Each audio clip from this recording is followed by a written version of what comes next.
Welcome, ladies and gentlemen. It is finally that time of the year, 6 weeks after everyone else did theirs. It is the 2025 Wrestling Awards. And yeah, it took us a while. It took us a while. We had some extra voters this year, a lot of work this year. I think this may have been our best constructed set of categories, though, in terms of nominees that we've ever had. In terms of the variety and flavor that we hunted down and looked at and perused. We had companies for Stardom, All Japan, CMLL, MLW, WWE, AEW, TNA, the Indies, Exodus Pro, NWA. So many different companies were represented, and I think that's a testament to us being able to pour over and gorge ourselves on wrestling, regardless of the company. Yeah, And I yeah, think man. I think it's going to reflect that in the awards. Yeah, man. I mean, you say it every week, man. Watch more wrestling, and I'm very proud of our, very unbiased inclusivity when it comes to that. Because, like you said, the companies that we're gonna, that were represented on our board list are very indicative of that, and it shows that everybody actually watches more wrestling because we're not, like I said, we're unbiased. We do not, you know, cultivate all of our wrestling knowledge and viewership into two companies just because they're supposed to be the big kahunas. It's a lot of wrestling out there to consume, and sometimes it can get overwhelming, but we try to catch as much as we can when we can. And yeah, like I said, like you said, the list reflective of that. We're finna get off into it, and honestly, it wouldn't really be us if we didn't do it 6 weeks late, right? I mean, honestly. That being said, to kind of date us a little bit, the Battle Riot for MLW, the 2026 version just happened. Karrion Kross, Killer Cross, whatever he's going by, won the world title. And I saw some people like poo pooing it. Listen, he's not fucking Dean Malenko in the ring, right? But the MLW crowd was just out of their gourds for this dude when he won. I don't think he's gonna be a game changer in the history books of wrestling, but I'm interested to see what he does in MLW. So, like, congrats to Killer Cross. He's finally a world champion. Yeah, yeah, man. It was cool to see, and Scarlett reacted to him like he told her he was pregnant. Like, Yeah, she was all over him. We've been doing this award show. The earliest recorded is 2010. I believe we've been doing it since 2008. We were on an old forum. This is even before Marcus joined the crew. Called Obey Cube, and we were doing it there. And then we did it on the Force of Wrestling situation way back in the day. Not even that site's long been dead. And now we're been doing it since we launched in 2010. So continuing on the legacy. This is I think year 16, and historically, I feel like we end up nailing the best of the best, save for 2021 and 2022. We've had Kurt Angle, CM Punk, Austin Aries, Daniel Bryan, AJ Styles, EC3, AJ Styles, Eli Drake, Cody Rhodes, Sami Callihan, John Moxley, then for some reason Roman 2 years in a row. Y'all let me down. Gunther, and then last year's Bryan Danielson. In 2025, our wrestler of the year, and we start off big. We don't wait for the big award. We go straight into it. Is actually going to be Mystico. Mystico ended up beating out Samoa Joe by one damn vote. Now the way we do our voting, there's five of us, and we do tiered voting lists, meaning our number one pick gets 6 points because we have six nominees per category. Our last pick gets 1 point, so everyone gets at least a point.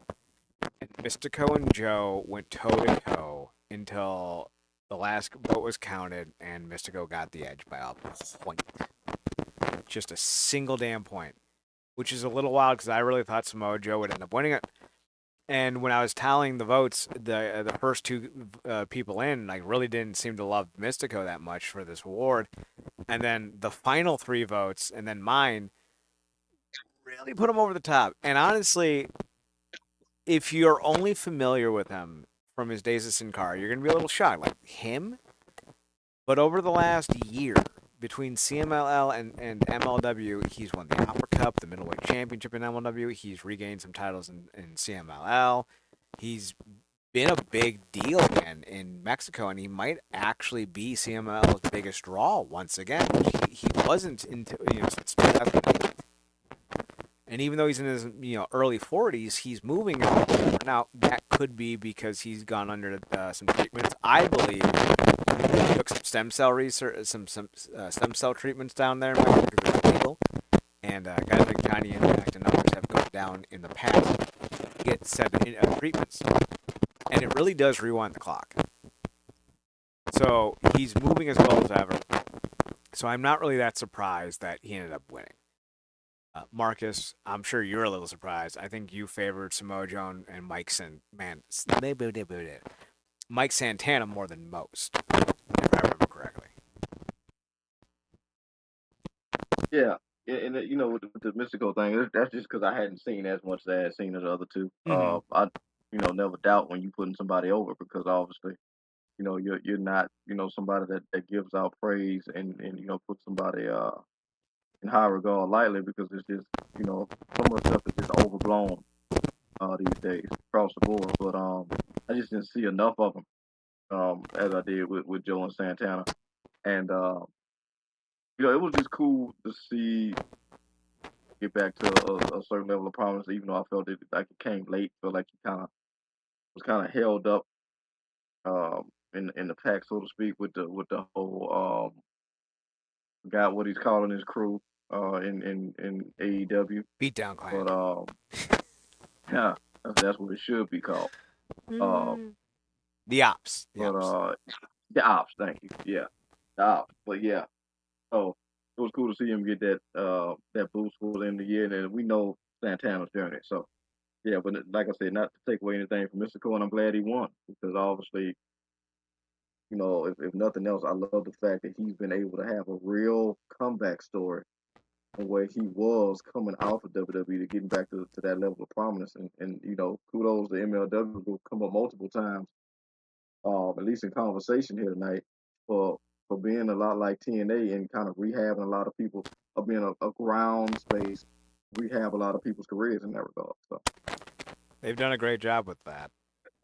We go from Wrestler of the Year to the more technical award, which we call the most consistent performer, the guy who, or the gal, who night in, night out, ends up having the best matches. Past winners include Kurt Angle, CM Punk, AJ Styles, he's a four-time winner, by the way.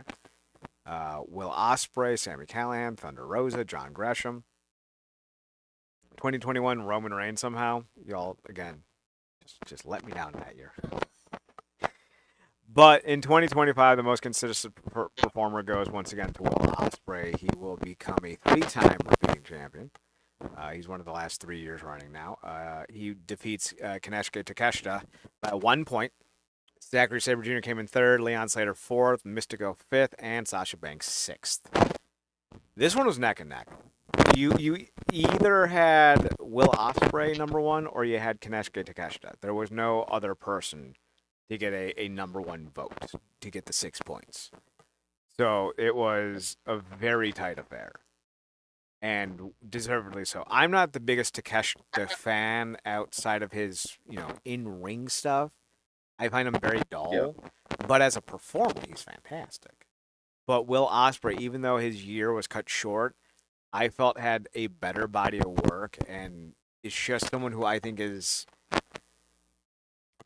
Don't think people realize how good Will Ospreay is. I consider, depending on the time of day, either Dean Malenko or Kurt Angle to be the best in-ring worker of all time. On any given day, Will Ospreay is as good as them, if not better. And I don't say that lightly. So him winning it again isn't that surprising. I do think this might be the last year that he wins it. He's starting to break down a little bit in the ring, physically. He missed how many months this year? I don't see him being able to go at the same rate he does and then wrestle as often as he wants to. I think something's got to give. And right now, someone like Takeshita doesn't have to worry about that. So we'll see if Takeshita or Saber or Slater or Mystico or anyone else for that matter, Banks included, can unseat him next year. It's going to be a very interesting year in. Yeah, yeah. Congrats to all three, but you're 100% right. I don't even think you do as extensive of a. I think he's tapered down a lot of his move set as well. Mm-hmm. Um, so what we've seen that, but he's just one of those cases, man. And like you said, he's just special.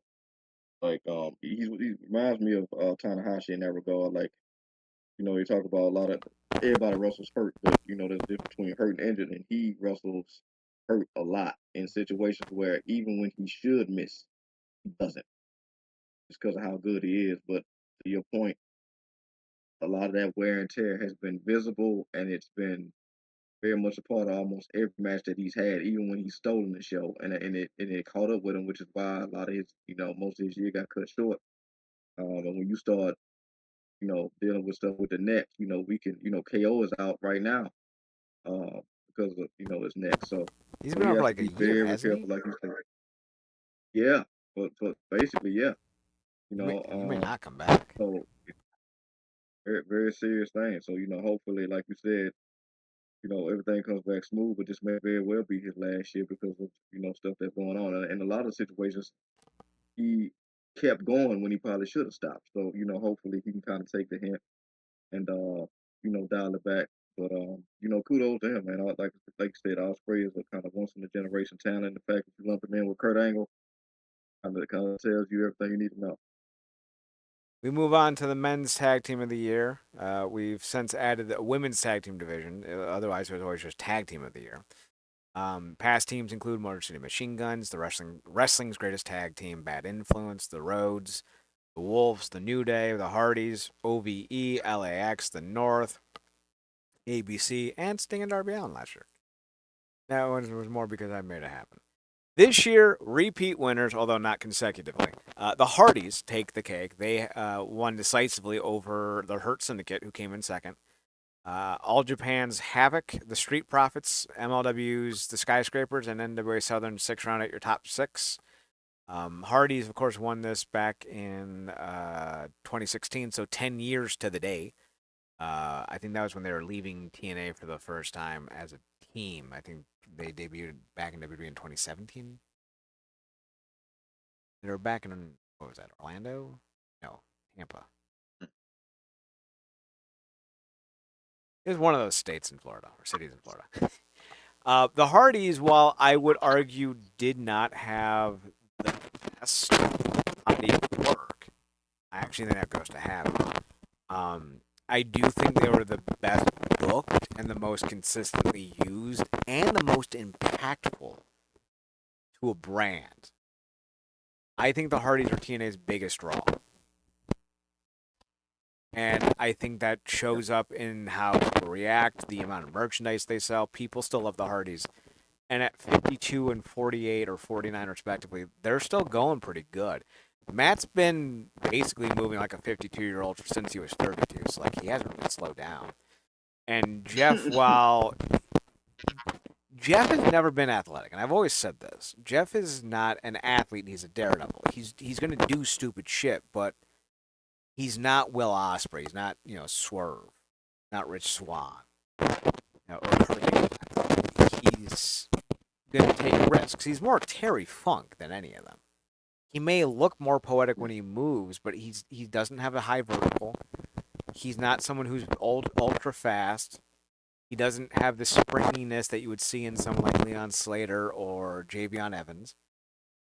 So like his style, while probably isn't great for his back, isn't going to affect him in the ring that much. And I really think it hasn't. I think he's still moving pretty well. Yeah, agreed. They to me both. To me the hardest in that Dark Knight Rises era, Mm-hmm. where it's like you working with the least, but you're still trying to do the most. Um, yeah, we know they busted up. I mean, to the point where we Matt Matt very much kind of does about all he can to maintain at his age and stage, and I would imagine Jeff to a degree. But we know Matt has a visible Jeff at this point probably shouldn't even still be doing the Swanton. Yeah. But they come out there, they get it done, they play all the old hits, they mix in some new stuff, and like you said, they are TNA's biggest draw.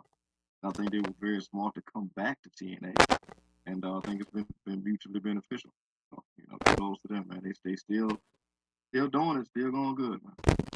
I would agree. I would agree with that. I think they made the right call, and I think they know that. Jeff kind of alluded that he was thinking about re-signing with AEW. Then he saw Will Ospreay perform, and he's like, nah. And he didn't really go into the why, but I took that as he saw Will Ospreay and realized I can't do that, and opted to go someplace where he didn't have to. So next up, we have the women's tag team division. We've only had one. It was the Cosmic Angels last year. They're out of Stardom. Let me double check that.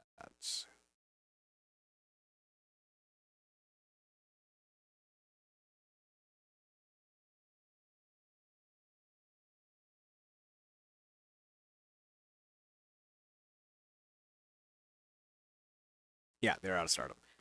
This year, we had a lot of Japanese teams: Wingori, Ober Eats, Bad Butts, which are great name. But it was the Babes of Wrath, a very new team on the block. They only just won the tag titles in November, December. Like, they were late additions, only because that's when AEW created the women's tag team division. And it's Willow Nightingale and Harley Cameron. Great combo.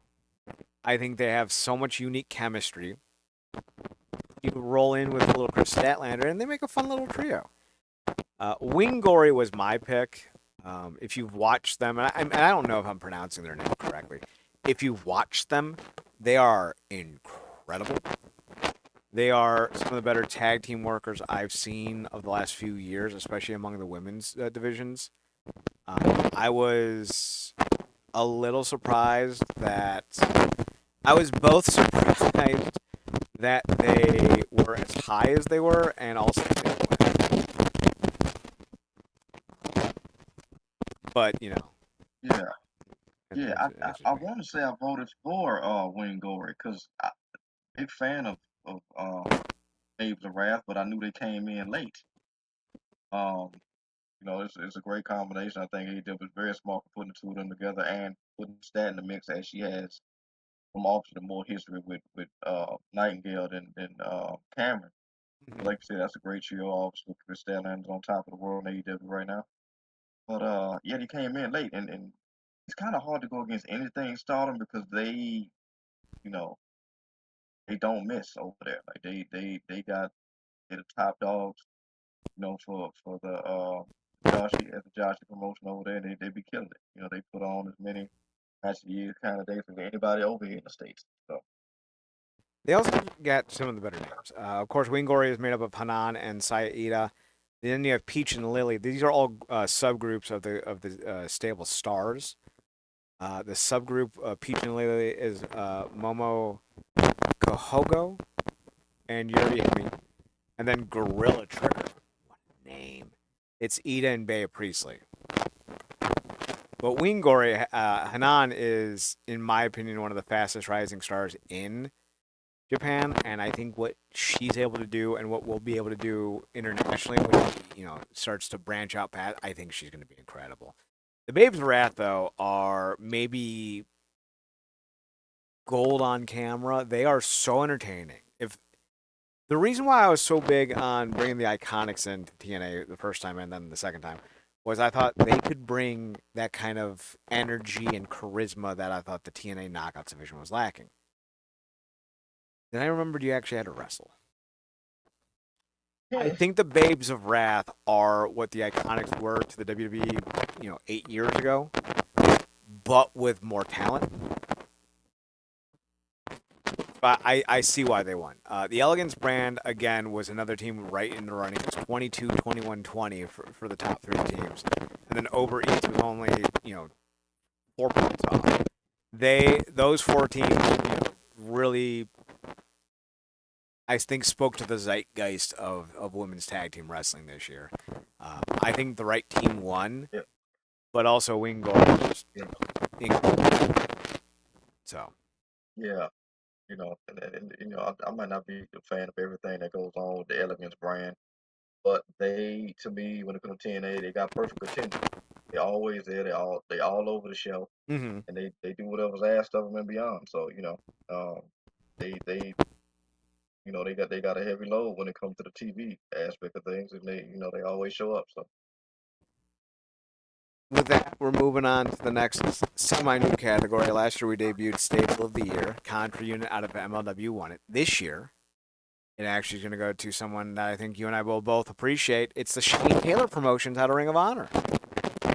hey, And it wasn't close. They nearly took home a perfect score. I think they got 2 second place finishes. Otherwise, it was straight up sixes across the board. They ended up getting 20 points. The system out of TNA got 22. Order 4 got 15. They were tied with the Rascals. They were the only pair that if I remember correctly, I know obviously will go, that got a tie. There were no other ties this year, but Order 4 and the Rascals tied for 4th. The Elegance brand came in 5th, and the Death Riders came in last. Um, Shane Taylor, someone yeah, that I know. I consider him an old friend, not a current friend.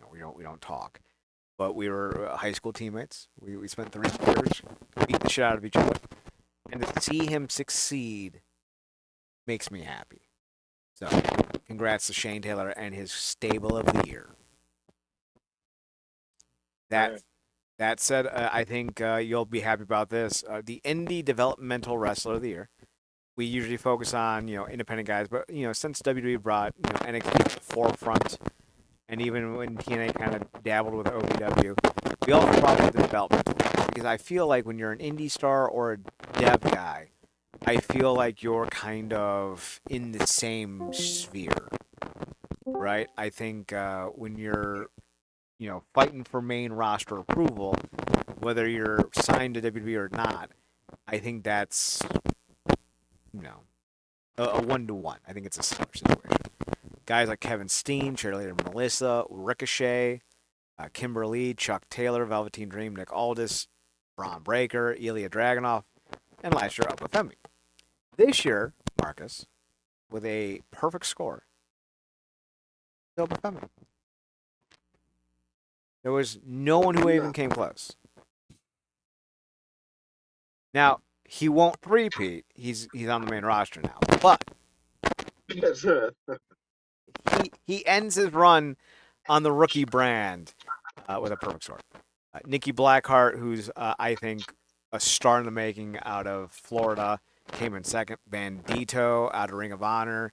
Granted, I don't know that's an indie. I don't know that's a developmental, but we qualified him, and he came in third. A guy out of Exodus Pro in Cleveland named Dante Casanova. You guys need to check him out. Came in fourth. Silas Mason, the NWA World Heavyweight Champion, came in 11th. And Atticus Koger came in ninth. A decent little run on, guys. Foreign Wrestler of the Year. We already revealed it. You just saw it. Past winners include Kenny Omega, Okada, Ibushi, Muda. The year I think he retired. No, that was the year he won the Noah title. Jay White, Sonata, and Zachary Sabre Jr. Mystico of CMLL fame barely beat out Zachary Sabre Jr. and Suri to go on and claim the Foreign Company Wrestler of the Year for his work in CMLL. Suri, Saya Kamatani, man like Dorisen out of the UK, and Germany's Peter Tihani. I don't know if I'm pronouncing that right. He's out of WXW. That's your top 6. Mystico and Sabre and Suri, though, were bad. Like, they were badlands. Like, all 3 of them got 5s and 6s. I think maybe a couple 4s in there, but like they were everyone's picks. So to see Mystico barely eke it out, impressive.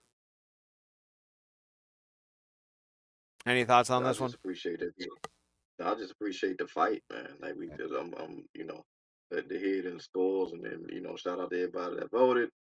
And yeah, that just shows you the level of talent because like we said, we know on these lists for a long time, even before me. and it probably hasn't been always been this exciting. So It for hasn't. those reasons. Here's the thing. So I think you and I kind of have the same Venn diagram. If we were a Venn diagram, you and I would just be a circle, right? We're pretty on the pulse. We watch a lot of international stuff. We watch a lot of national stuff. WWE, AEW, TNA. You know, we watch the gamut. One of our voters is a wrestler. He was in the NWA system. Now he's with the Indies again. He has a whole different perspective. Swisher's kind of like what I like to think of as a wrestling hipster, and I say that lovingly. He has such a unique brand and broad scope of things. He brings a whole different voting element to the situations. And then Andrew's kind of our mainstream guy. So I feel like we represent different factions and aspects of the wrestling fandom, and it makes for a very exciting voting block. And I've been toying with the idea of opening it up a little bit more and adding one or two more unique voices to the proceedings, because it makes things so interesting, and I think it gives us the most accurate response to the year within. Like the wrestling awards that we do, I think, are the truest sense of talent and desire and just overall deserving aspects of it. I feel like it's not a popularity contest when we do it. It's not some type of weird fetish where we're trying to get one group over another. I feel like we touched the vein that is this year's or the year in wrestling. And I feel like it's showcased pretty well, personally speaking. I That takes us 100% agree. that takes us to the mic worker of the year, the best promo. Mr. Anderson, Bully Ray, CM Punk, Bad Influence. Bad Influence had a big 2013. EC3, Broken Matt, Eli Drake, Sammy Callahan, Eddie Kingston, CM Punk again, John Moxley, LA Knight, Eli Drake, LA Knight, Eli Drake. He's a four-time winner. I like that when we go back, you can really see like there's like a touchstone of who these guys are in that. Like Eddie Kingston's 2020 is huge. He was cutting so many great promos. CM Punk when he came back, Mm-hmm. it's a real shame what happened. 2025 though, Mike Work of the Year is going to go to Toni Storm.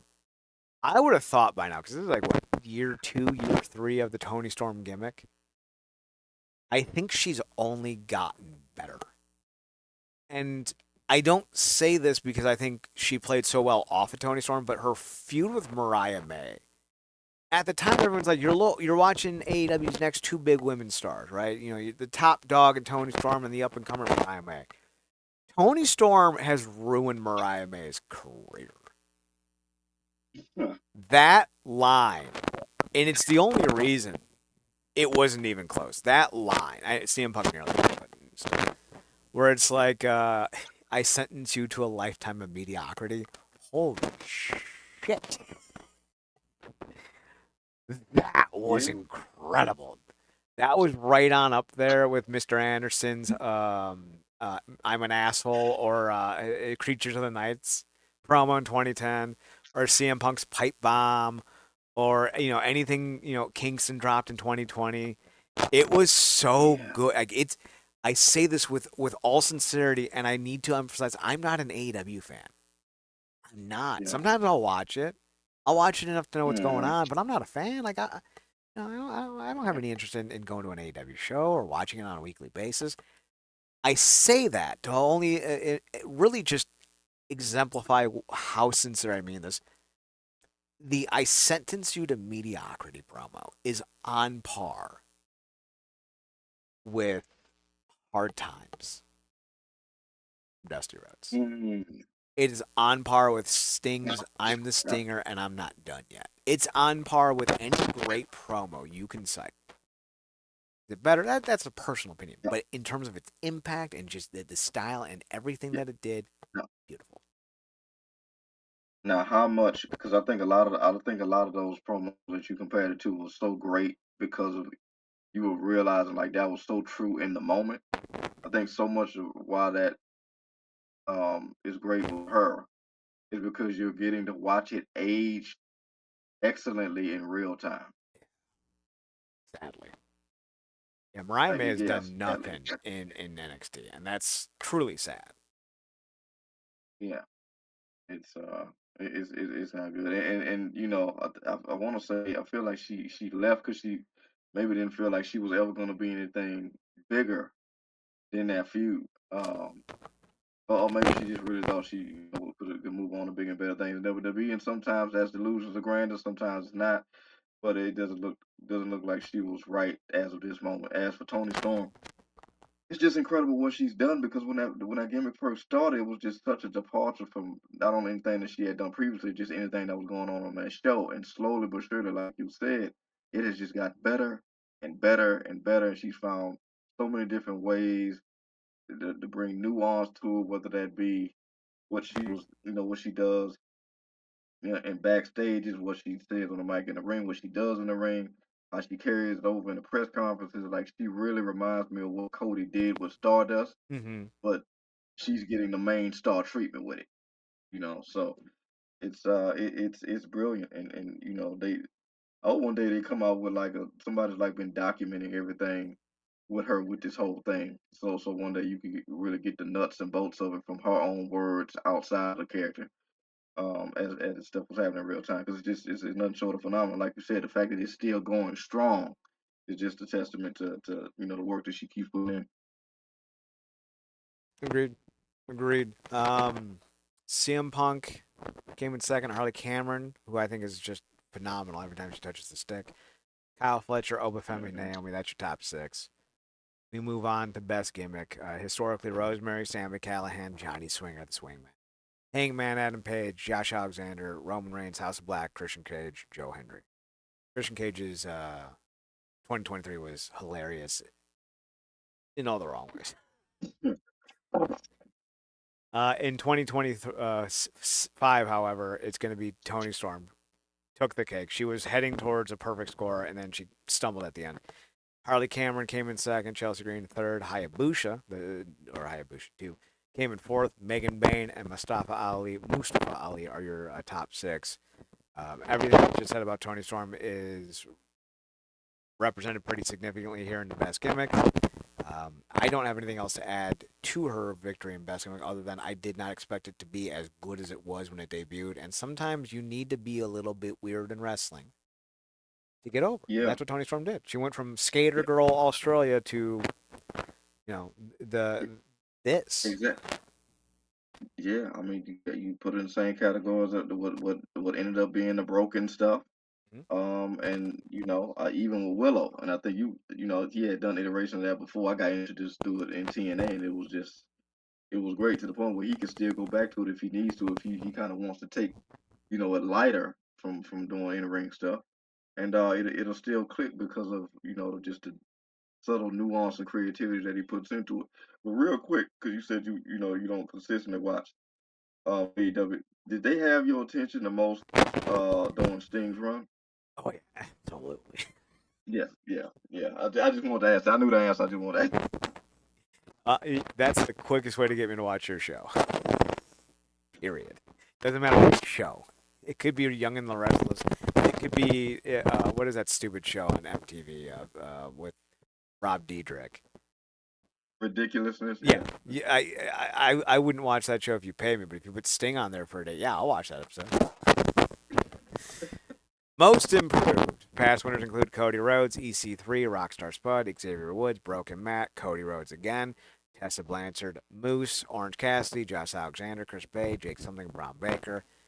2025's I don't think should be a surprise to anyone, but yet it was very close and deservedly so. Kyle Fletcher, 25 over Maxine Dupree, 24. These were the only two people to get first place votes for this category. As in 1-1, Kyle Fletcher destroyed Maxine Dupree in the ring. That being said, the award is not for the better worker. It is for the most improved. And god damn if Maxine Dupree didn't almost earn this. She was so close to winning this. And considering where she was when she started as LA Knight's sister to where she is Yeah, man. now, night and fucking day. It is on par, and I don't use these comparisons lightly. The WWE have had great, talented female wrestlers for the most part in their entire history. There have been years they haven't been focused. There's been years where they haven't been given the same emphasis.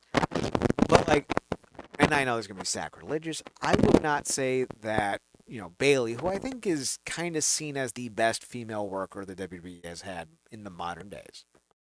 Not saying she's the most popular or the most. If you're talking about the Dean Malenko, the Bret Hart, the Glue guy, it's Bailey. That being said, I don't think Bailey is so much better or any better than Kalani, Alania. What's her name? Kalani Kai, Alania Kai from the 80s. I forget her name. It fucking escaped me in the middle of that. I remembered it and then gone.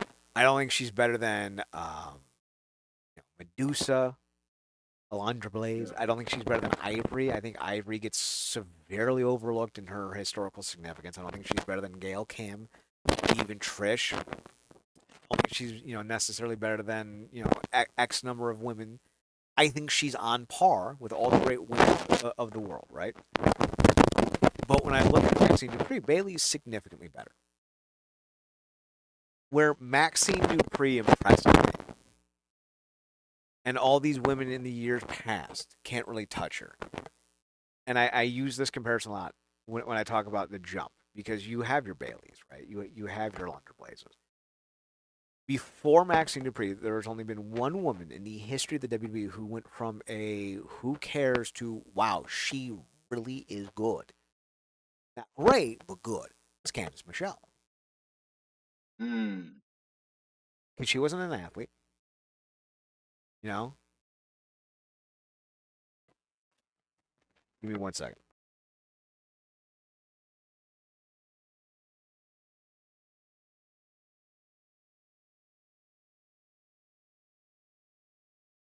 Like, you look at what she did, Candice Michelle, in like 2006. Like, she was hired on. She was a soft core actress. She was brought in because she had a look, a willingness to wear clothes. She got herself into Playboy, but something along the way happened. She got into wrestling. It wasn't just that she was a wrestler, Marcus, or that she was a W wrestler. It was she got into it. Something did her, and she was like, "What? I'm into this." Like, because we've had a lot of women who were good athletes or good enough who just never caught. Like Chris Canby, she was a fine enough athlete. She had the charisma, but she just didn't have the passion to wrestle as she did entertain. And that's okay. I love Chris Canby. I think she had a Hall of Fame career outside the ring. Not everyone wants to bump and grind in the ring. That's just how it is. It's a rough industry. Candice Michelle got into it, and she became a hell of a worker. And I think the next logical example of someone who bit the bullet, got into it, and the truth is Maxine Dupree. I don't know if she'll ever be a true headlining star in the women's division, but damn, she's improved greatly over the last 18 months. That being said, Kyle Fletcher went from a tag team wrestler in the mid card to a future main eventer. That's her top. But Maxine Dupree almost. No, I love that. I love that story. Like you said, she went from, and that's a great one-to-one. I was expecting. I don't know why I was immediately going to Trish, but I'm so glad you brought up Candice. Like you said, everything she did before, coming to WWE is just, you come out to LA, the one goal in mind, you just kind of fall through a myriad of things, as you do. Um, but she literally went. I mean, she was eye candy, sex kitten personified on that show. Damn near doing soft core on TV with Vince of all people. Mm. But we know how he is. To having great bangers with Beth Phoenix Yeah. coming in to those matches as the defending champion. So you gotta give kudos to her and kudos to Maxine Dupree because you have to want to get better. She's gone stuff and done stuff in the dungeon to get better, and it shows. It really has. Also on the list, we had Jason Hodge. I think his brief feud with Mustafa Ali really helped showcase what he could do, and I think he's being held back right now. I think when we look at the sins of Bill Darius, right, one of the head bookers of TNA, I think the start push of Jason Hodge has to be looked at. He could be, every bit the prospect that Leon Slater is. I think Leon Slater's a little bit better of an athlete, but I think Jason Hodge can put together a better match in terms of its uniqueness. They're both A plus prospects in my eyes. They're just A plus prospects in different ways, and you need both kind of guys. You know, for historical reference, and I know I keep going back to the Malenko well, and maybe I should find another example. Leon Slater's Rey Mysterio circa 1996. Jason Hodge's Dean Malenko circa 1996. Just different style. That doesn't make it anyone better or worse. It makes them different, and I think together they could have a fucking match, man. And I'm so mad that they're just like, fucking idiot. Yota Tsuji out of New Japan, Nick Wayne, AEW, and Silas Mason, NWA, round out your top 6. We move on to Arrival of the Year. Past winners include Wade Barrett, coming up from NXT. Now, this is a general category. It used to be Rookie of the Year, but we combined with debuts as well, because like an actual rookie in wrestling is not good. Pro Wrestling Illustrated does their own Rookie of the Year, and a lot of times their Rookie of the Years never mount to anything. I remember, I want to say it was 2005, 2006, Mikey Batts won Rookie of the Year. And listen, Mikey Batts in 2005 was a unique wrestler because he was, you see like 1,000 of them on every AEW show now, but in 2005 he was unique shit. Little short white guy with a lot of athleticism and no charisma. Yeah, he was kind of unique at the time. I think he got signed in WWE's development system in 2006. And I think he left wrestling in 2009. Actual rookies fuck. This is an industry where rookies are not fun to watch because they're rookies. So our category for that is Rival. You get called from the minors. You get signed to a new promotion. You debut as a genuine rookie. These are those guys. Historically, Wade Barrett, Jesse Sorensen, Ryback, Manic and Seth Rollins in 2013, Paige, Angelico, Finn Balor, Garza Jr., Pentagon Jr., John Moxley, and Michael Elgin. That one was a little bit. Eddie Kingston, CM Punk, Solo Sikoa, CM Punk, because, AEW. And then Will Ospreay. This year, the arrival here goes to one Speedball Mike Bailey, edging out his Canadian ally, former TNA jumper Josh Alexander by 1. Thekla comes in at 3 with 19. She nearly ended up taking the whole thing with the last 2 voters, putting Speedball and Alexander over, but barely. Pentagon in WWE, Mina Shirakawa in AEW, and TNA's Elijah. I tanked Elijah standing on this one. There's a lot of guys who were high on him. I gave him the lowest score I could, even though personally he's my favorite debut of the season. Why did I do that? Here's why. He was out for like a third of the year due to an injury. He is charismatic. I've loved almost every match he's had in TNA. He is a great signing. Fans love him. Scream that often. He fucked up his shoulder, his elbow. So he missed like 4 months. He missed Bound for Glory. I can't put you ahead of Thekla, line number 1, when I know that you don't have the same body of work. Not because you're not as talented. I think Elijah, especially when you look at Speedball and Josh Alexander, specifically Josh Alexander, I think Elijah had a bigger impact on the TNA than Alexander made. He just had the same amount of work. That's the part that hurts because, like, I want him to have won. But even if he only would have been 4th. So, unfortunately, he falls at the bottom. Speedball, I think, beats out Alexander in my mind, and I don't know if you'll agree with me. Because his tag team with fellow TNA wrestler, turned AEW wrestler, Kevin Knight, has been a lot more entertaining. Plus, correct me if I'm wrong, aren't he, Kevin Knight, and Adam Page the Trios champions? Yeah, I would have to double check that because I haven't been consistently watching, but yeah, they probably are. And Josh Alexander has yet to win a title in AEW.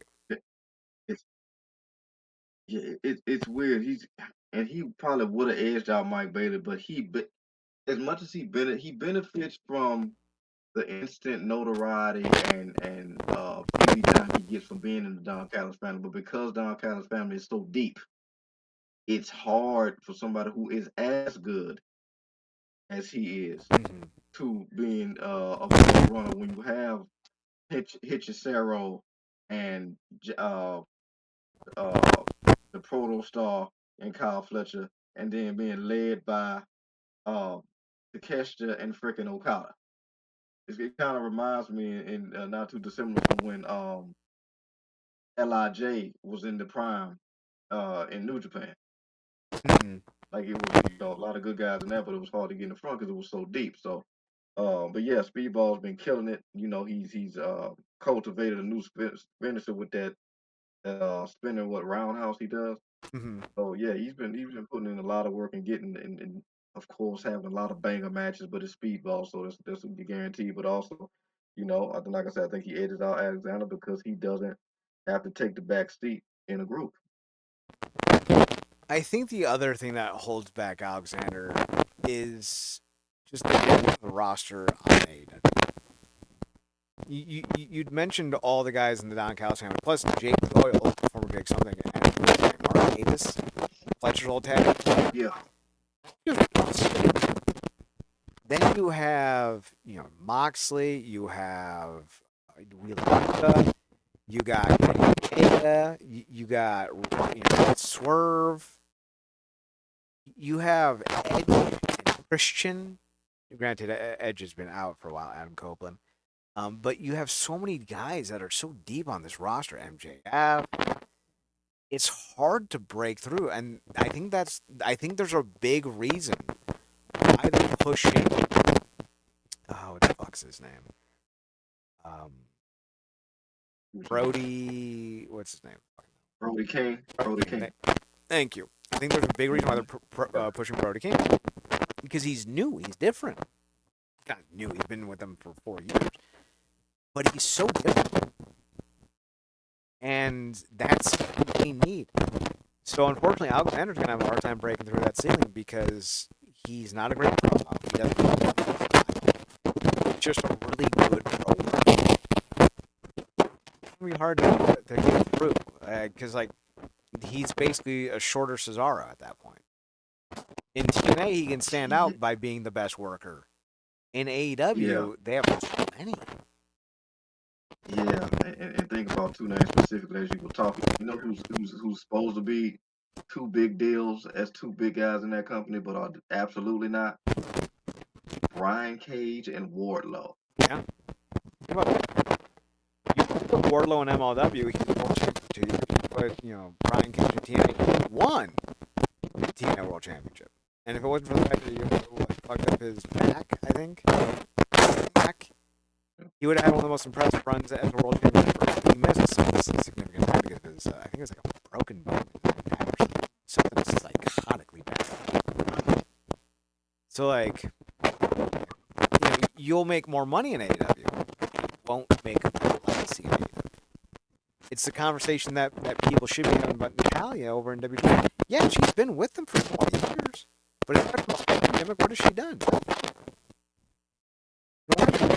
She was before she got signed by WWE. She hasn't done anything. Her entire career is boiled down to her having a terrible modern nickname, Low Key Legend. Part of the gimmick. That is one notable thing. Her fault. That is the greatest accomplishment she has achieved in that company. You may not like to hear that. That is the truth. It happened. And I feel like that's what's going to happen to Josh Alexander. He's going to have a very forgettable run in AEW. I'm glad he's making the money. But I don't think he's going to have the impact on the company that he would have had elsewhere. Speaking of impacts, we're talking about a different kind of impact, the comeback kind. Not the kind that you get on your back in a Kim Kardashian video, but Yeah. that was actually a Parks and Recreation joke that I just former comebacks of the year, and I'm not proud of all of these. Kane, Austin Aries, Ryback, Goldust, like the first three of that. The first three of Jesus that, Christ. right? Goldust, Dolph Ziggler, Matt Hardy, the Broken Hardys, back-to-back years. Petey Williams, Daniel Bryan, Ken Shamrock. That's wild to say in 2019, but it did happen. Edge, Sting, Aleister Black. That one was stupid because he barely came back and then he disappeared again. Josh Alexander and Dustin Rhodes. Dustin Rhodes was so close to winning it this year, but I think he got bit by the same goddamn bug that Elias got bit with. He missed half the year due to a fucking injury. Because his run up into the injury, he was a Ring of Honor World Champion. No, not the World Champion. Or was he the World Champion? Oh, Ring of Honor? Yeah. Did Dustin Rhodes win the World title? I know he won the trios and the tag team titles. I want to say he had the TNT. Is that what it was? Was he the TNT champion? I want to say he was. I know one accomplishment that happened. He lost Guevara. So, like, some benefits. All right, he didn't win the Ring of Honor World title, but he was the World Tag Team Champion and the World Tag Team Six-Man Tag Team Champion. And then I think he was also he was the TNT Champion. TNT Champion. He was the TNT Champion up until July 31st.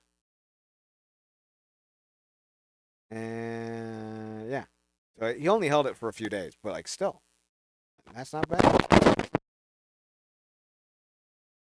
So that takes us now to what is it saying? That takes us to this year. Dustin Rhodes was so close, so damn close, but because of his injury, we had to take him off the list. Samoa Joe was pretty basically. AJ Lee was the only one who came close, but I think a lot of people realize that even though she did come back this year after like a 13, 12-year layoff, they weren't good matches. Like that's not gonna help understanding. Joe won the world title this year.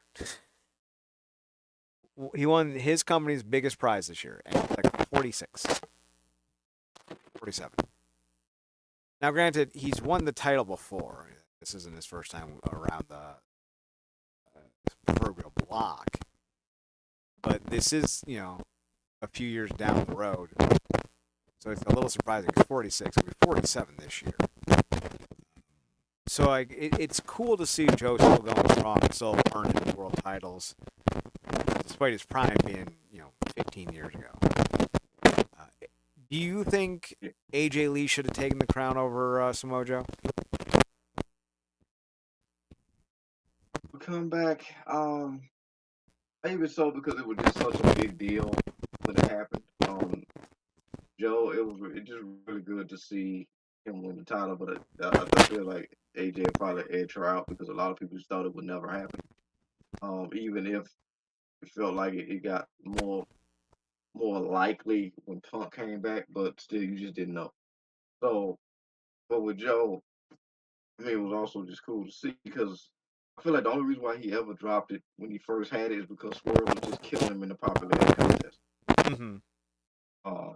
And killed his world champion as well. But this time around, I personally wouldn't have had him drop it. I certainly wouldn't have had him drop it the MJF, although I do understand, his necessity as a heel. But yeah, it was just cool to see him get back to that space because I feel like he kind of, you know, got off the beaten path, if you will, after he dropped it to Swerve. But yeah, I think AJ because it just you really didn't know if it was gonna happen or not because she was just so committed all these years to not come back. So I just really she edges him out in that regard. I can see that. Kenta, Mystico, Austin Aries, of the Spirit Squad, that Mike Mondo, top 6. Pretty interesting year for the comeback. Lower card standout. This is our award that goes to the guy who's not a headliner, but whenever you see him on your TV, you're like, oh, I'm gonna pay attention. Justin Gabriel, 3-time winner, Antonio Cesaro, Eli Drake, Desmond Xavier, Willie Mack, The Rascals, John Silver, Jonathan Gresham, Ricky Starks, Chris Sabin, Speedball. John Silver, 2020. You guys always throw me for a loop sometimes. This year, the winner goes to Leon Slater. 26. Speedball, Steve Macklin. So to see that it's two TNA guys and a former TNA guy around out the top three made me happy. Red Velvet out of Ring of Honor, Ace Austin out of AEW and TNA, and then Oscar Liub, who, if I remember correctly, is in Japan. Hell of a top six. Slater, though. Agree or disagree? Oh no, I absolutely agree. The kid got it. Put on bangers and two companies holding down the X division. Could use some elevated competition as we've been calling for. But yeah, he's coming into his potential, and it's really cool to see. Phenomenal. Simply hint, hint, wink. We then go to the female wrestler of the year. We have the male wrestler of the year, or just the wrestler of the year. Female specific, Natty Neidhart in 2010. Biggest accomplishment of her career to date. Gail Kim, Brooke Tessmacher, Cheerleader Melissa, AJ Lee, Gail Kim, Kimberly, Rosemary, Mercedes Martinez, Tessa Blanchard, Thunder Rosa, Deanna Pratso, Jordan Grace, Athena, Jordan Grace. Kimberly in 2016, I think that was when she was really kicking ass the most in Shakara. This year's winner, though, goes to Toni Storm. Near perfect. Ran away with it. Shuri, Athena, Saya Kamitani, Shoko Nakajima out of MLW, and Natalia Markova round out your top six. We've talked so much about Toni Storm this year. It's almost obvious that she was going to win. Yeah, who's right behind Tony? Suri, I think I'm pronouncing that right. I think she's out of Stardom. And then, like I said, it's hard to argue anybody out of Stardom, but I'm right there. Can't argue with Tony either, but I got to pull for Athena because Athena has been the emblem um on the Mercedes of Ring of Honor. Period. Um, and then the fact that they wisely transitioned her as well to AEW proper uh, TV while holding down Ring of Honor at the same time. It just shows the amount of work she put in. It's kind of hard to see her ever dropping that title as good as she's been doing, and she hasn't fallen off at all. So I can respect that. My only kind of criticism is I don't feel like the people she's working with are elevating her perspection. You can be the best football player in Division 3, but you're still the best football player in Division 3. And I feel like the Ring of Honor Women's Division does not have the notoriety or the eyes on it that the AEW main roster has. And I feel like until they bring Athena up to go with Mercedes, to go with Tony, to go with Megan Payne and Thekla, I don't think Athena's going to have the necessary eyes on it. It's like trying to win the Heisman being a Pac-10 team. They don't exist anymore. When the West Coast football team in a East Coast driven media market, you don't always get the eyes on you that you necessarily deserve. And I feel like that's kind of the situation, though, with Athena. Every bit is talented. Yeah. She just has opportunities to showcase it on the biggest stage all the time. And, that's going to work, unfortunately. She shouldn't be home. There are people who should. And that takes us to the bus. We've been doing this for a long time. We've not been honest. There isn't a single bus where I'd be like, oh, you know what? Actually, no, these are all terrible. Jack Swagger.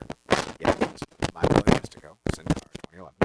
Tensai. Ryback. Cesaro and Adam Rose. Seth Rollins. The Club. The Club. You remember the Club. The Hardys. Laurel Van Ness. Seth Rollins. Retribution. The WWE as a whole. 2021. Hit Row. Austin Theory. The Wyatt Six. This year, I don't think we could have found a more deserving or undeserving person to join us. It is Jey Uso. Jesus fucking Christ. I've never seen anyone be so bad in an industry. He's supposedly one of the best ever.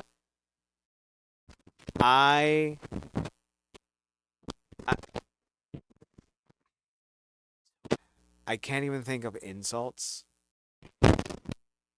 I can't. Can you? 4 letters, 1 word.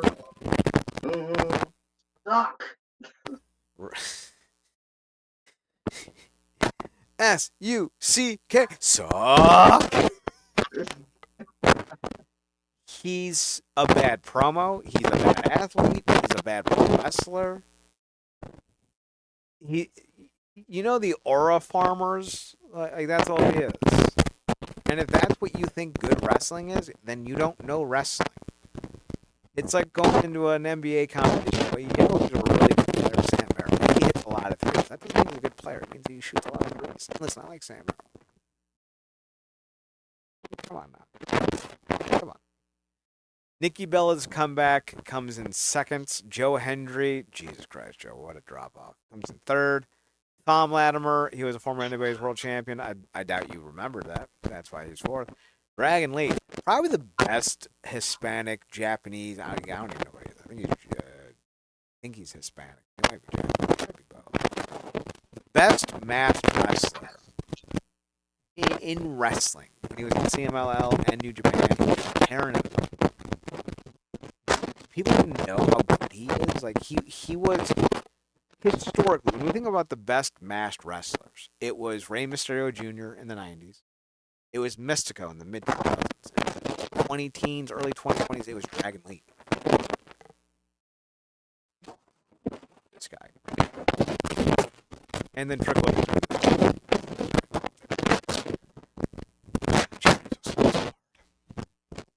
Just sucks so hard. Speaking of sucking so hard, it has been hard over the years to find a great women's feud totally deserving. We haven't always had the best ones. The first one we ever did was the fans versus the WWE Women's Division. It was a joke selection. Somehow it won. Because that's how bad the Women's Division was in WWE. Then we followed up with what I think might be the worst actual selection, which was Kelly Kelly versus Beth Phoenix in 2011, tied with Madison Rayne and Mickie James. It's been bad. It got better. Cara and Tess Mocker in 2012, Taryn Terrell and Gail Kim in 2013, AJ Lee and Paige, Banks and Bailey, Kim and Kong Revisited in 2015, Gail Kim and Maria Kanellis Bennett 2016 in the at least in terms of proper feuds. Rosemary and Jade in 2017, Sue Young and Allie in 2018, Kim and Blanchard in 2019, Banks and Bailey, Perazzo and Mickie James, Grace and Slamovich, Perazzo and Grace, and then Toni Storm and Mariah May in 2024. That led over into 2025 because, hey, guess what? They repeated Toni Storm, Mariah May. Tam Nakano and Saya Kamitani came in second. Sasha Banks and Toni Storm came in third. AZM and Mayu Iwatani came in fourth. The Elegance Brand and Spitfire came in fifth. And Becky Lynch and Laya Valkyria. I'm saying that right? Valkyria? Yeah. That was right. Came in sixth. Tony had a pretty long dance. But I think 2025 was the best of it, quite honestly. They were one of the biggest matches in All In. Of course, we talked about her big promo. Mm-hmm. I'm not surprised that this is the winner, and I say good for them. Good for them. Oh, I'm sorry. All In 2025 was. Was it Storm and Mercedes? Yeah. Yeah. I think they ended their feud earlier. I think it was Dynasty? Yeah, because their last match was the I forgot what they named it. Something movie related. But yeah. The last match I think was in March. So they qualified. Yeah. Or at least actually the last match. The last match that I saw.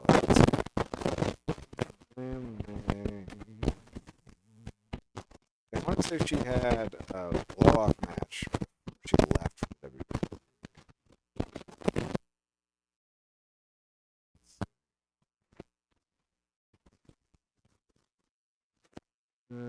Yeah, Hollywood ending. Hollywood and there you go. Their feud, but it still makes the cut. Well, we've talked about them a lot for a reason. Male feud of the year. It's better offerings usually. Machine Guns versus Beer Money. Angle, Jarrett, Storm Rude, Jeff Hardy, Billy Ray, Ambrose Rollins, EC3 and Spud.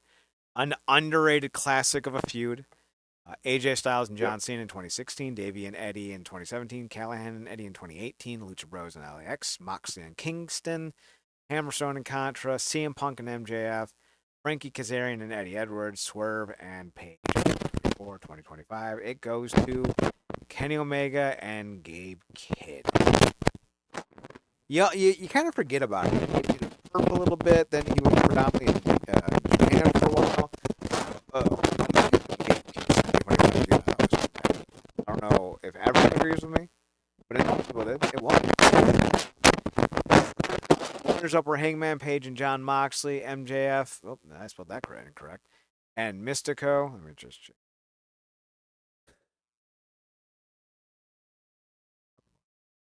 MJF and Mystico, Leon Slater and Moose, Kenta and Kano, and Boy Maye Fight Club and the Rogue Horsemen round out your top six. Mark, is any thoughts on the male feud of the year? You said what ended up winning? Omega and Gabe. Yeah, I can see it. I mean, because who was that? Yeah, because he was the match Kenny came back to do, right? I think so. Yeah, I mean, look, it literally brought Tanahashi to tears. It did. How could you not? I mean, that alone, it brought the ace to tears. So yeah, 100% agree with that. That match was sick. And what was the other one? The runner-up was Hangman Page and Moxley, and then MJF and Mystico were your top three. No, that worked. That 100% worked. News story of the year. The biggest news story of the year. Pretty self-explanatory. Bret Hart returns to WWE in 2010. The retirement of Edge. TNA opens up their Hall of Fame with Sting as their first selection. DDP's transformation of Jake Roberts and Scott Hall. CM Punk quitting the WWE. Seth Rollins' nude photo scandal. Ha ha. WWE raids New Japan with the debut of AJ Styles. The Anthem purchase of TNA. Impact starting its turnaround in 2018. The formation of AEW. COVID shutting down wrestling. CM Punk returns to pro wrestling with AEW. Vince McMahon resignation in 2022. CM Punk getting fired by AEW in 2023. That was a hell of a 2 years. And then, of course, Vince McMahon removed as the board amid investigations. That was your news stories for the last few years. This year goes to the awful John Cena heel turn. Top of the votes. TNA landing on AMC comes in second. AJ Lee's return to wrestling is third. John Cena's overall retirement is only fourth. Masha Slamovich's fall from grace is fifth. And Sami Callihan retiring is sixth. We do have a heel turn like John Cena did, and it goes utterly nowhere. It creates 0 stars, and the only reason why he did it was for buzz with no long-term plan. Yeah. That overshadows the fact he retired. In fact, that heel turn made his retirement necessary because at that point there was no fucking reason to care about him. Good job, Triple H. You suck at this. What are your thoughts? Yeah, I mean, it was one of the better moments they've ever had. But when you talk about fumbling something like that could be considered cinema, the way they fumbled that, and then bumbled their way through the rest of it. And the fact that it was so obvious that they couldn't hide, despite just like that. I mean, perfect encapsulation of it is that like no, everything's fine. As Rome's burning in the background. Yeah. It's fine. You This can't is you fine. cannot say that. Yeah, it's fine. It's fine. It's All is well. Speaking of all as well, the final 2 votes are here. They are the votes that I think deserve the most because they're the most impactful. Match of the year. Historically, well, I'll go through these real quick. We got time. Angle and Anderson at an Impact Wrestling event. It was a ladder match for Kurt Angle's Warrior medal. Eddie Edwards versus David Richards at Best in the World 2011. End of an era. Undertaker and Triple H, Hell in a Cell, WrestleMania 28. Taryn Terrell versus Gail Kim at Slammiversary 11, last knockout standing. 2014, one of the best matches still to this day. I love this match. It is Team Authority versus Team Cena at Survivor Series 2014. This was the night Sting debuted. EC3 versus Rockstar Spud on Impact Wrestling March 13th episode. The Great War, DK versus the Broken Hardys at Bound for Glory 2016. Every match in the Okada Omega trilogy of 2017. Cody Rhodes versus Nick Aldis in 2018 for the NWA World Championship at All In. Lucha Bros versus LAX at Impact for the World Tag Team titles at Rebellion. Hangman Page and Omega versus the Young Bucks at AEW's Revolution. Walter versus Ilya Dragunov at NXT TakeOver 36.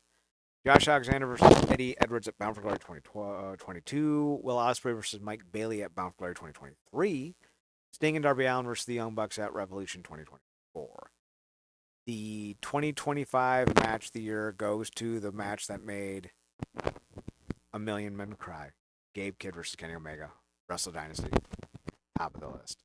Kenny Omega versus Keneshige Takeshi at Revolution came in second. MJF versus Mystico at CMLL's 92nd anniversary show comes in third. Moose versus Leon Slater at Slammiversary comes in at 17. I'm sorry, not fourth with 17. Saya Kamatani versus Tam Nakano at Grand Queendom comes in at fifth. And Lee Moriarty versus Nigel McGuinness at Final Battle 6. What do you think, Marcus? Was this the right pick? Kenny Omega and Gabe Kidd? Yeah, yeah. Like I said, man, it brought one of the great wrestlers they ever do with Tanahashi to tears, and just and that moment alone has so much significance from where not just the match, but the reasons of so many different reasons of why those tears was necessary and poignant. And Gabe Kidd is somebody who was very kind of reminds me of Kingston. You talking about legitimacy as an in ring guy. You really believe the stuff he's doing. And Kenny Omega's one of the best. Yeah, so and coming off of what could have been a career-ending health, career-ending health issues, it was just great to see him back in true form. So yeah, I can't be mad at that at all. And to be fair, for everybody listening, I asked Chad about what was the limit on listing off potential matches of the year. And to be fair, and God bless him, I literally probably gave him enough matches for both this and next year. So yeah. So this is a good day. Shout out to the guys who voted. We had like matches to consider, and I don't always go off the Dave Meltzer scale, and I don't always go off of what's pretty. I think you can have like an AEW New Japan main event. I don't think you can have 1,000. I see that kind of like each wrestling match. I think is like a song. And if you're trying to have a collection of songs on an album that's different, you can't have the same song by the same band. You can't just do Enter Sandman by Metallica 17 times and then be like, well, track 14 is really where the song reached. It's the same fucking song, guys. And I feel like sometimes when I watch AEW specifically and WWE, it's the same match. It's the same fucking match. I thought Mance Warner and Sami Zayn's Barbed Wire Massacre was as good as any match this year, even if it wasn't technically the same as some of the things you could see from Kyle Fletcher or Will Ospreay or whomever, right? And so when we look at the matches of the year were wildly different from that. And I think we found a nice blend of it's not like comparing this. It took forever just to get out of it. Trying to find something that could be different, that could stand out on its own. I think we did. Maybe not, but I think we did it. the selections we've had historically and what we had this year. And I hope you all did too. If you haven't seen these matches, check them out. Highly recommend. This is our criterion of the year. These matches are the matches we think you should watch for the year. That brings us to the last category. It is the most popular of the year. You can be the best booked and the most technically sound, but pro wrestling at the end of the day is a popularity contest. I hate to break that to people. That is the only metric that truly matters. I know that sucks to hear. I know that's something that people don't hear. Historically, though, I think we found the real popularity, even if sometimes it bites us in the ass. CM Punk, Bryan Danielson, EC3, Broken Heart, Bullet Club, The Elite, Tessa Blanchard, yikes, that did not age well. Jon Moxley in 2020, Punk and Bryan in 2021, Sami Zayn, LA Knight, CM Punk. CM Punk's won it 1, 2 times, 3 times. Well, you're going to add a fourth to it. CM Punk edges out John Cena barely this year with 23. John Cena comes in 22. Hiroshi Tanahashi comes in at 20. Joe Hendry, Mystico, Mike Santana rounded out. I was a little surprised Punk beat out Cena. I was disappointed that Tanahashi didn't finish number 1. But even though I think he was a sellout and he lost his credibility with the community that we are of in, the Punk community, I think he no longer deserves to be elected. I think he's and I think he destroyed his reputation, and I think everything he ever stood for is a fucking lie, and I think he's good. It's time he went back to the WWE. It's all the stuff he did out there. The buy one, get two WrestleMania main events, and how much more it means now, even though 4 years ago he was making CM Punk though wins, and there's no like dissecting it. Like, people thought he was the most popular of the year, and he won. It's simple. Marcus, did you have him as high as others on your list? Look, Punk's just consistent, and particularly on that mic. That boy is a different breed on that mic. You can see where he slowed down and kind of has to, find little things in the ring. He doesn't blow me away in the ring, but he gets the job done. But on the mic, he's must see, bar none. And he edges. I was thinking, look, you just said it. If they didn't book that heel turn as bad as they did, Cena wins this no contest. Agreed.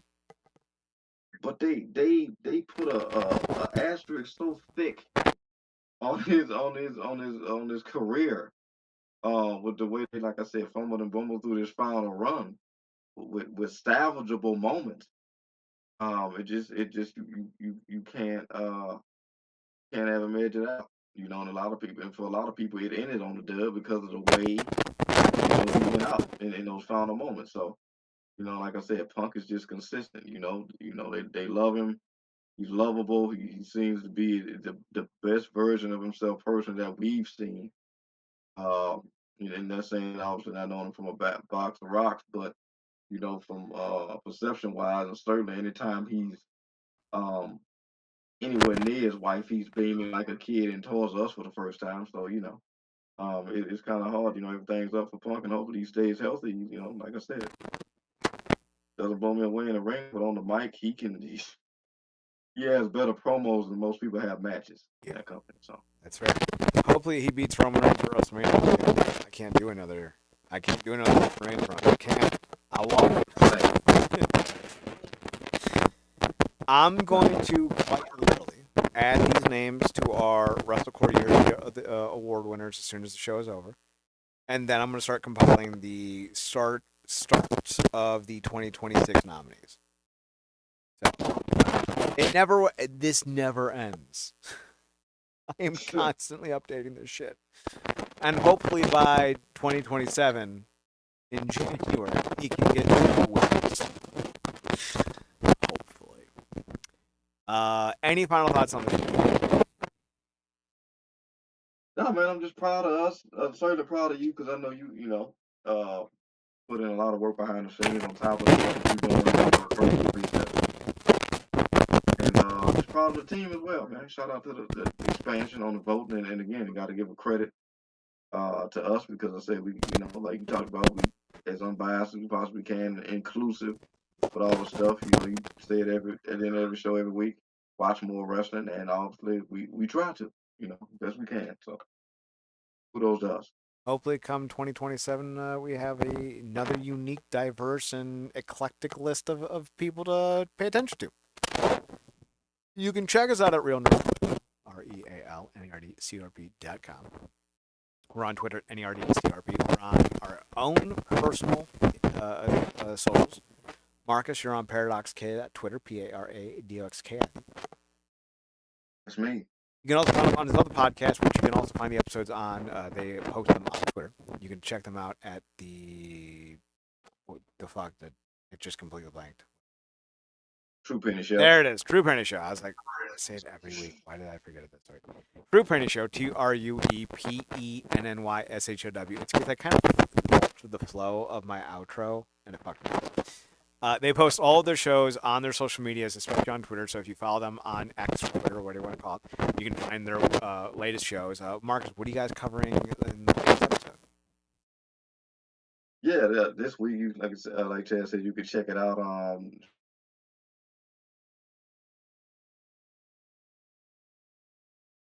anniversary show. That's on there, and we also try to, like you said, cover a lot of stuff there as well internationally. So we got Noah as Daga challenged Alpha Wolf for the national title at Pro Wrestling Noah, Lethal Odyssey. So check that out as well. Seriously, if you want to look at one name who's really impressed me, Daga. He's come a long way in Noah, and Alpha Wolf's been fantastic. What was it, the January 1st show they did was not well received internationally. They had a bit of a hiccup with that show, which I thought was odd because they really loaded it up. Yeah. Naito debuted. Wow. You can find me on my profile. Sorry, no, I did yours. Paradox Kid. You can find me on my socials at Chad Nerdcorp, CHDNERDCRP, and on the Instagram at Chad Soto at CHDSPHRTOHUT. Once again, you can find us on the website at realnerdcorp.com, youtube.com/WrestlingUnderground, twitch.tv/WrestlingUnderground. We'll be back next week for another edition of the Wrestling Underground podcast. I'm thinking of doing more themed episodes coming up here. I think maybe once a month we're going to tackle like a big story and tell you all a story. Look at like a big moment in time or a debut or someone's and make them the feature of the podcast for that week. I think that's what we're going to be doing going here into 2026. Tune in; it'll be a lot of fun. If you guys have your own opinions on who should get these awards, you can leave them in the comment section below on YouTube. Otherwise, just tune in next week. We'll be back. We're always here. I'm Marcus, I'm Chad. Thanks for tuning in. Thanks for checking us out. Thanks for giving us a chance. Remember,